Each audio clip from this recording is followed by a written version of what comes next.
L'univers vous parle à travers les aiguilles de l'horloge. Êtes-vous prêt à l'écouter? Plongez dans le Mystical Hours Tarot.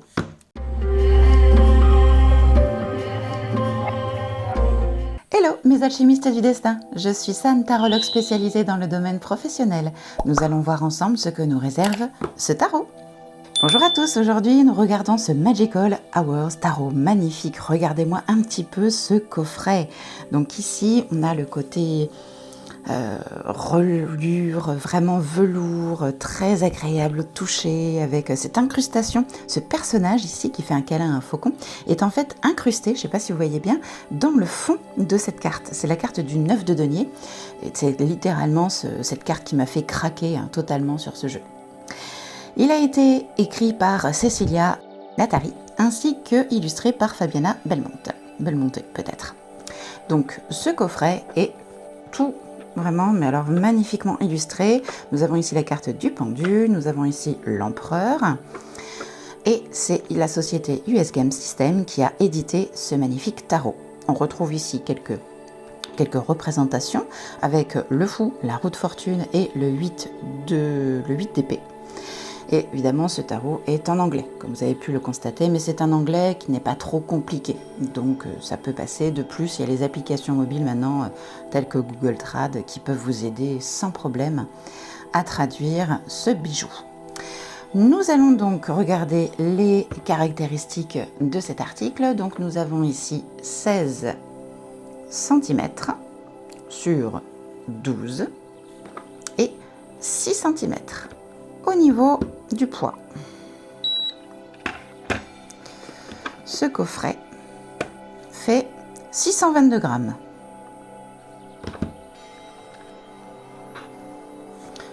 Il s'ouvre de façon aimantée, toujours très agréable, très qualitatif. Nous avons donc un support en carton ici pour pouvoir maintenir les cartes. Je le mets ici pour qu'on ait plus d'espace. Les cartes, on les verra après. On commence par le guide. Donc très agréable au toucher, très bien texturé. Par contre, cette fois-ci, elle n'est pas en relief. Elle n'est pas comme ici. C'est vraiment la carte en elle-même, typiquement. Nous avons un livret tout en couleur. Regardez-moi ça un petit peu. C'est magnifique. Magnifique. Allez, on attaque la structure. Nous avons donc le sommaire. Nous avons les majeurs, les mineurs, les couplets bâtons, les épées, comme d'habitude. Et on attaque directement avec la carte. Donc, pleine page, ici sur le côté, ce qui est parfait. Parce que honnêtement, vu la qualité des cartes, des illustrations, ça aurait été dommage de les avoir en rikiki, du moins pour les majeurs. Donc, le point fort de ce jeu, en fait, quand on dit Magical Hours, on parle évidemment des heures. Pourquoi des heures? C'est tout simplement les heures de la journée. Ici, on a l'aube. Donc le fou représente l'aube de la journée. Par exemple, ici, on dit 6 heures du matin. Quand vous vous réveillez, ouvrez votre fenêtre, regardez le ciel, quel que soit le temps. Prenez un moment pour contempler le nouveau jour. Ouais, c'est pas un anglais très compliqué. Donc en fait, ici on retrouve ce fameux personnage qui lui est assis sur une fleur, plutôt décontracté, limite les mains dans les poches, elle a son loup qui est à côté, on voit quand même le promontoire, on voit la falaise, donc ça rappelle un petit peu le rider. On est loin quand même de la signification traditionnelle, mais c'est ça que j'aime. Parce qu'il y a tellement de jeux à l'heure actuelle où l'on voit que sans arrêt le fou bienveillant avec son petit baluchon, sa petite rose, sa petite fleur, son esprit où je regarde ailleurs, le chien à côté qui l'avertit. Là au moins ça change et c'est ça qui me plaît. Ensuite nous avons le magicien, donc là c'est un petit peu plus tard dans la matinée, parce qu'il est 6h30 du matin, donc par exemple prenez de grandes inspirations quand vous vous réveillez et pensez à boire un grand verre d'eau. Ouais, c'est un petit conseil à chaque fois en bas de page, un petit tips pour dire, voilà, le matin, pensez à ceci, faites cela. Très agréable. Voilà. Le matin avec l'empereur, le hiérophante. Donc tout ceci pour les cartes majeures. Et ensuite, on passe aux mineurs. Donc là, c'est un peu plus petit. C'est-à-dire que là, au lieu d'avoir pleine page, on est en plus petit rikiki. Bon, c'est dommage, mais bon, voilà, gain de place, j'imagine. Il n'y a pas de côté inversé, c'est-à-dire que sur ce jeu, on l'a toujours en côté droit et à vous de signifier le blocage ou la carte inversée si vous avez ce type de tirage à faire. Concernant les bâtons, ici, on voit la période de la journée, il s'agit uniquement de l'aube pour les bâtons. Concernant les pentacles, on est plus dans le milieu de la journée, tous les pentacles. Les coupes, c'est plus le soir. Et les épées, c'est plus la nuit. Voilà. À la fin, nous avons donc, avant de lire les cartes, formuler la question, préparer son jeu, brasser, et ensuite on a quelques exemples de tirage. Donc on a la carte du jour, le tirage à une carte, pardon. On a ici les 3 cartes avec la situation actuelle, où est-ce que j'en suis maintenant, l'obstacle qu'on rencontre, le premier pas, ensuite le tirage à 5 cartes, voilà, et c'est fini. Et ici, nous avons donc l'auteur et l'illustratrice. Voici donc pour le livret. Allez, nous allons passer donc aux cartes maintenant. Le plus important, n'est-ce pas? Donc, le cartonnage est excellent. Honnêtement, je pense que c'est du 350 sans problème. Le dos est donc comme ceci. Nous avons, en termes de dimension, 12,8 par 7,6. Donc, c'est un petit peu plus grand qu'un jeu traditionnel. Et c'est très bien. Les tranches sont neutres. Pas de dorure, quoi que ce soit. Parfait. Allez, on y va. On regarde. Nous avons le 2 de coupe. Magnifique. On a quand même les représentations. On a les coupes ici, les 2 personnages, le lion. Ça rejoint un peu quand même, certaines illustrations, ça rejoint le classique. Le 5 de coupe. Donc pareil, là, elle préfère se lamenter sur les coupes qui sont un peu cassées, un peu vides, alors qu'ici, il y a l'abondance concrètement sur les coupes à l'arrière. Alors, un bateau dans les cheveux. Après, ça représente l'eau évidemment, mais ce que j'aime dans ce jeu, c'est surtout et essentiellement le côté étrange. Il me rappelle énormément le Mystical Moments, qui est un peu dans le même genre, où on est le 4 de bâton particulier aussi, qui représente un peu des scènes totalement barrées, complètement différentes du système traditionnel, comme on pourrait l'appeler, mais c'est en même temps tellement intéressant. Quand on fait un tirage, alors c'est sûr que la carte du jour, c'est difficile de se référer parce que, voilà, par exemple, quand la carte du soleil, si on se réfère à tout ce qui est intuition, on va dire, je ne me vois pas monter un escalier. Mais par contre, il est très, très pertinent quand il s'agit de faire un tirage. Quand on pose une question, la carte du jour, c'est pas terrible. Bon, il faut vraiment se référer au côté traditionnel dans ce cas-là. L'hiérophante, c'est comme ça, c'est pas autrement. Mais par contre, quand on pose une question et qu'on tire une carte, là, on se réfère à tout ce qu'il y a autour de la personne, par quoi elle se focalise sur ce denier, les nuages en arrière-plan, les cheveux blonds, presque blancs. Ça a toujours une signification totalement différente. Là, par exemple, le 4 de pentacle, non mais franchement, c'est totalement délirant. On dirait une espèce de petite fée qui est en train de voler dans le ciel avec ses petits deniers là. C'est particulier, mais c'est ça qui est intéressant. Et c'est le côté non traditionnel, moi, qui m'a fait vibrer. Chevalier de bâton. C'est très bien représenté. Bon, évidemment, ce sont des montages, un collage, tout ça, mais pour une fois, c'est bien fait. Il y a certains jeux de montage, c'est limite. Mais là, celui-là, il est très bien fait, très bien pensé. Et alors, le coup des heures sur le guidebook, là, honnêtement, c'est intéressant. Ah, la carte du coffret. C'est vraiment l'une de mes préférées, franchement. Le 7 de coupe.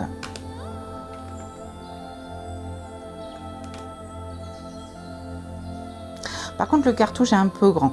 Personnellement, vu qu'il y a juste un petit mot là, en plein milieu, je l'aurais nettement raccourci pour laisser plus voir l'illustration en arrière-plan. Je trouve ça un peu dommage. Un peu beaucoup même. Ça gâche franchement le... Mais bon.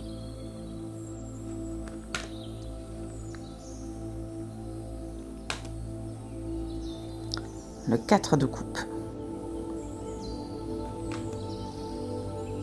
Pour l'avoir utilisé en question, en posant une question en particulier, honnêtement, il répond vraiment très bien.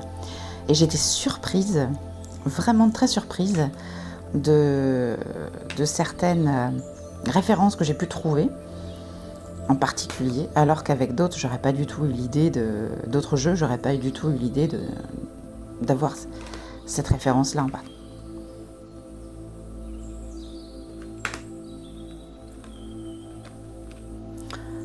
Alors, d'habitude, l'étoile est ma carte préférée des jeux. Là, honnêtement, par contre, c'est pas ma préférée, hein. C'est pas la plus belle.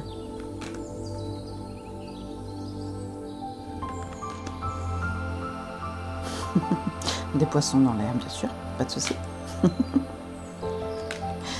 La tour. Bon, là, c'est très, très, très dévastateur, hein. Là, on a compris que c'est pas juste un petit éclair, hein.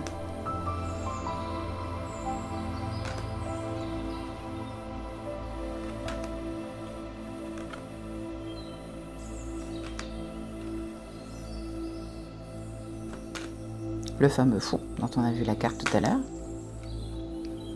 Le chevalier de coupe.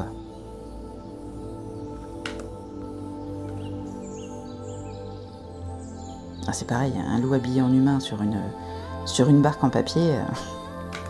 C'est, comment on dit, particulier.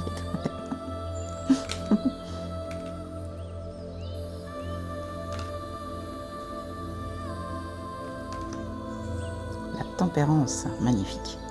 Oh, ce qu'elle est belle cette carte.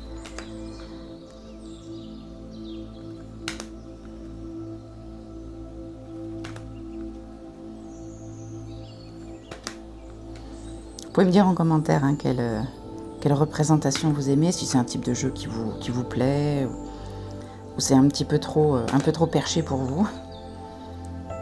Mais il faut lui reconnaître le mérite quand même de sortir des sentiers battus.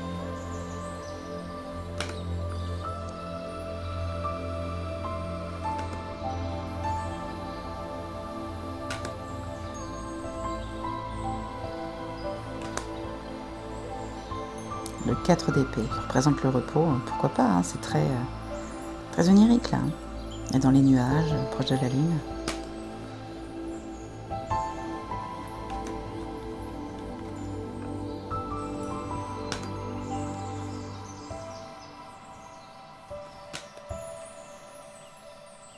Même les expressions faciales sont très bien faites.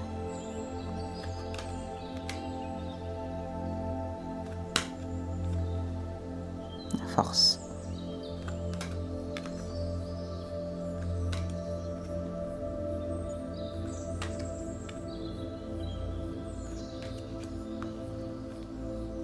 Le 10 de coupe.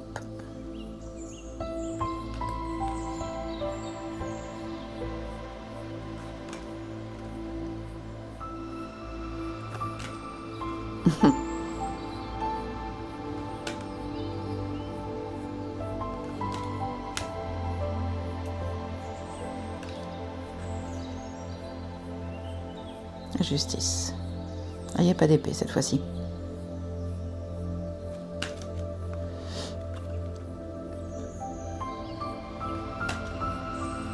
L'empereur. Pour tous les rois, elle aime bien mettre les animaux hein, en avant. Ça fait très sombral, je trouve, l'animal Harry Potter. Et le 9 de coupe. Magnifique. Voilà pour les 78 cartes, donc il n'y a pas de carte supplémentaire. On va se faire un petit tirage, si vous voulez. Un tirage à 2 cartes. Donc, il se brasse très bien.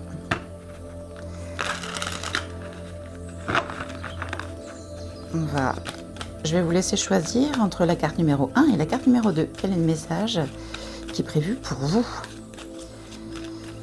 Alors, carte numéro 1 et carte numéro 2. Je vais vous aider à choisir avec une cornaline et une améthyste. Allez, carte numéro 1, numéro 2, on y va. Si vous avez choisi la carte numéro 1, voici le message pour vous. Le 4 de Pentacle. Alors, je vais vous laisser faire pause et je vais vous donner la traduction que j'afficherai à côté.